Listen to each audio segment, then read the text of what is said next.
எங்களுக்கு தெரியும் இது எந்த அளவுக்கு பாதிக்கணும், நீங்க எந்த அளவுக்கு பாதுகாப்பீங்க எல்லாம் தெரிஞ்சுதான் சொல்றோம். இந்த திட்டத்தை கைவிடாத வரை இந்த போராட்டத்தை முடிவு கொண்டு வர முடியாது. இந்த போராட்டம் ஒரே நாள் நடிச்சதுக்கு நீங்க நினைக்காது. இந்த போராட்டத்தை தொடங்கி வைத்த எங்கள் பெரிய தகப்பன் நம்மால் இந்த புரட்சியாளர் எல்லாம் இருக்கான். எங்க தகப்பன் இருந்தா எனக்கு முதல்ல பட்சத்தில் இந்த முதல்ல உட்கார்ந்து அவரால் தான் இருந்திருக்கோம். அவர் கேட்கிற பதில் இருக்காது.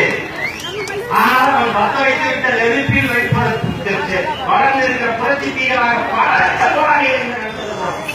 எங்களை நீதி ஒரு மண்ணின் வளத்தையும் மக்கள் வளத்தையும் கெடுக்கிற திட்டத்தை எந்த கொம்பரம் நிறைவேற்ற முடியாது.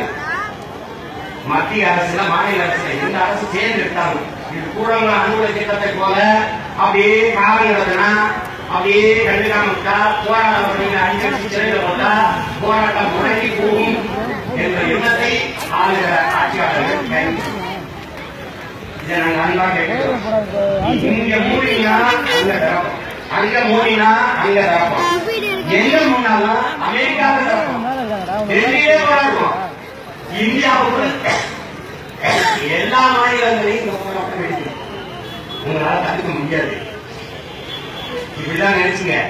மாட்டுக்கான போராட்டம் தானே நினைச்சு ஜல்லிக்கட்ட கடைசியா ஒன்றுமே செய்ய முடியல. சட்டம் விட்டு ஜல்லிக்கட்டு நடத்தித்தான் விட்டான்.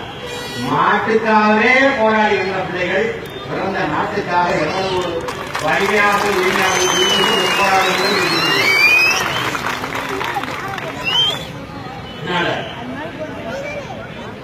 ஒன்று கூடி மண்ணின் வளத்துக்காக உரிமை கோர் கொடுத்து போராடி கொண்டிருக்கிற எனது மக்களின் உணர்வுக்கு மதிப்பளித்து மாநில மத்திய அரசுகள் இந்த ஹைட்ரோகார்பன் எடுக்கிற திட்டத்தை கைவிடணும். ஜெம் லேபார்டரி நிறுவனத்துக்கு கொடுத்திருக்க ஒப்பந்தத்தை ரத்து செய்யணும். அதை திரும்ப பெறணும். பெறாத வரை இந்த போராட்டம் தொடர்ந்து கொண்டே இருக்கும். நாளைக்கு வேற ஒரு